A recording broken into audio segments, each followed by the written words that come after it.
This video is sponsored by Electronic Arts.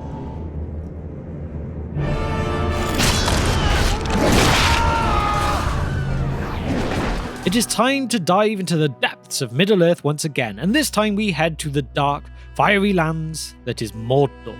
Today we are looking at what Sauron was up to between The Hobbit and The Lord of the Rings. So grab your sword, your axe, or your bow, and let us go on this adventure together. Build me an army worthy of Mordor.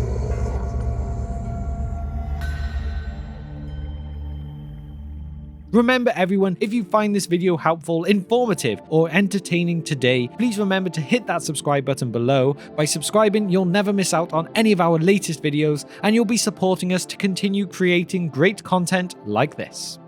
To start things off today, let's quickly recap where we last left Sauron. In The Hobbit, the Dark Lord suffered a major setback in his search for the One Ring and planned to dominate Middle-earth. He had taken up residence in the south of the forest once known as Greenwood the Great, now known as Mirkwood, and he hid himself in Dol Guldur under the appearance of the Necromancer. Here, he would plan to gain into his possession every lesser ring of power that he could find. He would then locate his One Ring once again, and build an army that was worthy of Mordor.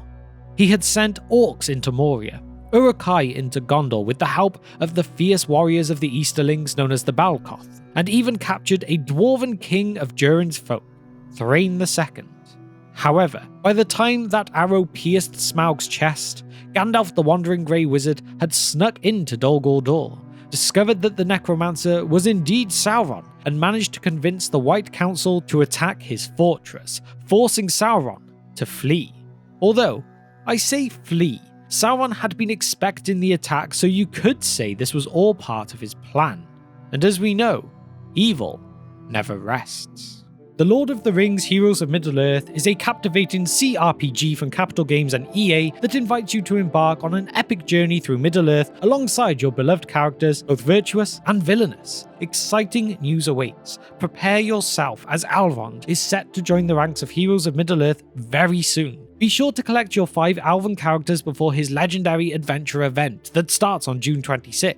Elrond is a distinguished resident of Middle-earth. He was part of the last alliance of elves and men as he fought alongside Gil-galad and Elendil. He fostered the one who would become king, Aragorn, and he helped found the Fellowship of the Ring. His healing skills are legendary, and he is also a wielder of one of the 3 elven rings, Vilya. New characters and thrilling events are regularly introduced to put your expanding roster to the test. Brace yourself for the arrival of legendary heroes, renowned for their awe-inspiring feats in Middle-earth.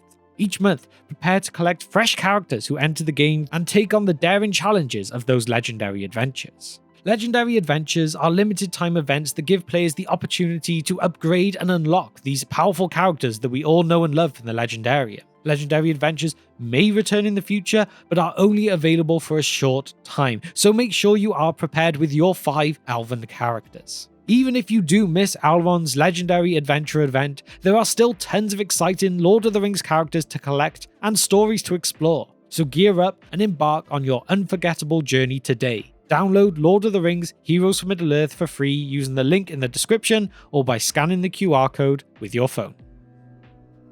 Okay, so the year was 2941 when Thorin Oakenshield appeared in the Shire, along with Gandalf the Grey and the rest of his company. They took Bilbo Baggins, the Hobbit, with them on the quest of Erebor, and 1 year later, Bilbo returned to the Shire with a certain little ring in his pocket. And as I said, during that time, Sauron has abandoned his base in Dol Guldur and fled back to Mordor in secret. While it is true that the White Council's actions prompted this retreat, as I said, it was also part of Sauron's plan in the first place to reclaim his former home. And this shows, as prior to his departure, he had already established his influence back in Mordor, leveraging the control of the Nazgul over the region to prepare the land for his eventual comeback. The presence of the Nazgul proved advantageous for Sauron's initial return, as they created diversions by launching attacks on Gondor's forces, thereby diverting the attention of potential observers. However, Sauron did not immediately launch a full-scale attack. It was not until the year 2951 that he even openly declared himself and consolidated his formidable forces within Mordor. During this time, he commenced the reconstruction of his imposing tower, Barad-dûr, while dispatching 3 of his most powerful servants, the Nazgul, to reclaim and reoccupy Dol Guldur itself. Simultaneously, in the regions south of Mordor and Gondor, particularly in the sea haven of Umbar, Sauron managed to forge new alliances. The inhabitants of these lands had become adversaries of Gondor, and through their animosity towards Gondor and the influence of Sauron's other allies, such as the Men of Harad, they willingly joined Sauron's cause. Though they may not have possessed the strength that they once had, they presented a potential advantage as Sauron's allies with their great naval forces. However, as we later witnessed, Aragorn and the Dead Men of Dunharrow had something to say about their potential influence. This army. A few years later, in the year 2954, the dormant fire of Mount Doom suddenly roared back to life. Arodruin, the great volcano, reawakened in a display of fiery power. It was said that the flames had faded when Sauron departed, and upon his return and subsequent surge of his strength, the volcano erupted, serving as a symbol of his true comeback. The eruption compelled the remaining inhabitants of Ithilien to hastily retreat across the Anduin River, seeking refuge and safety from the cataclysmic event.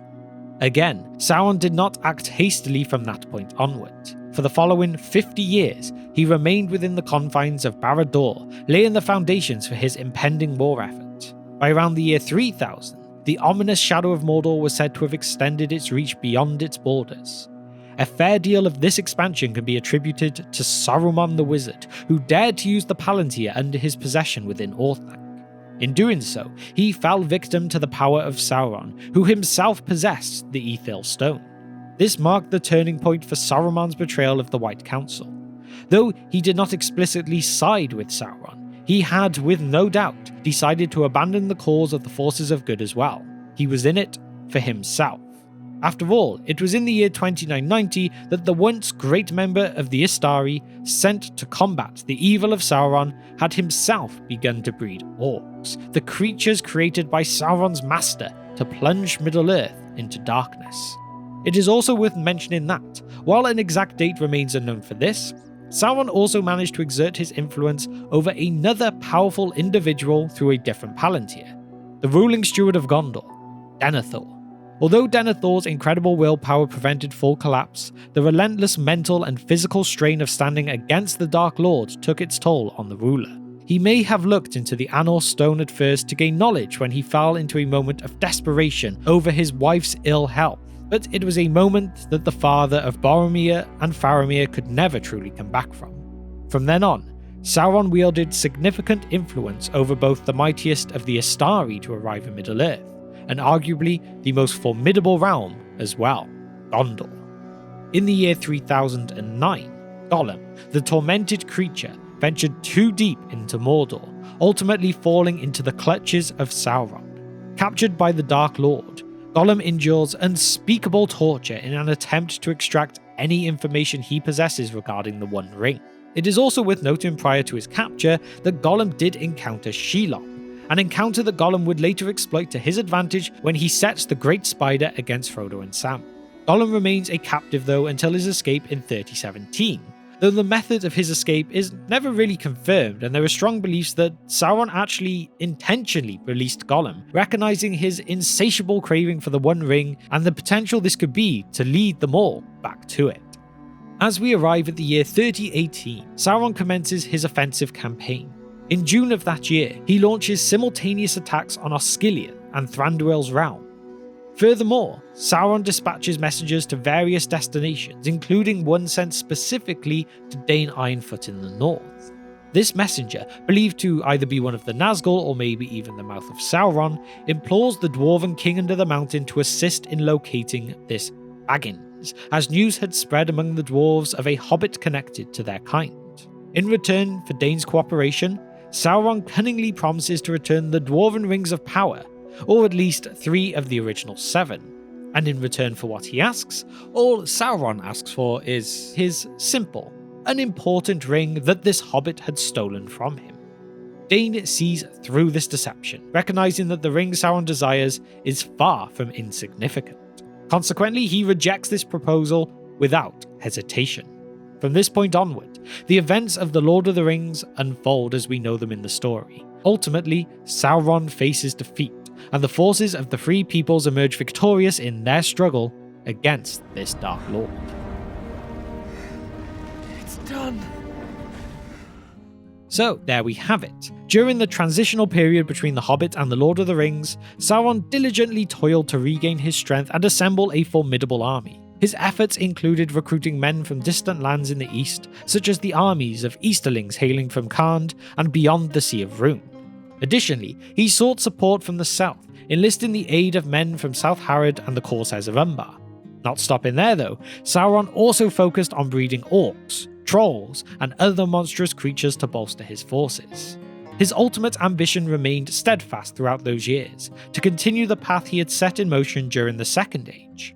Sauron aimed to eradicate any remnants of the Númenóreans in Gondor, as well as the Eldar too, while asserting his dominance over Middle-earth. Though appearing dormant to many, Sauron, the master of deception, worked ceaselessly, spreading his malevolent presence like an encroaching shadow across the realm. Behind the scenes, his dark forces gathered and readied themselves for his inevitable return. With that now though, it is time for my question of the day, which is, what do you think was Sauron's biggest mistake during the War of the Ring? Or what do you think, if he did differently, would have led to a much greater chance of victory for him? Let me know your thoughts and theories on this in the comment section down below. And of course, thank you once again to Electronic Arts for sponsoring this video. And now to shout out our patrons. You guys have been amazing in supporting our short film project. We have got some amazing updates coming soon. We are really making good progress, and I cannot thank you all enough. We have the Divine Power tier member of Kevin, the Fire Demon tier member of Nashith, and the Wizard Staff tier members of John, Andrew, and Hunter. You are all true legends of the Brohirrim. Finally, I really appreciate your time in watching this video today. If you've enjoyed the content, please consider hitting that subscribe button and the bell icon with notifications enabled, so that you will get notified when all future videos are released. Thank you once again for your support, and I look forward to seeing you next time on The Broken Sword.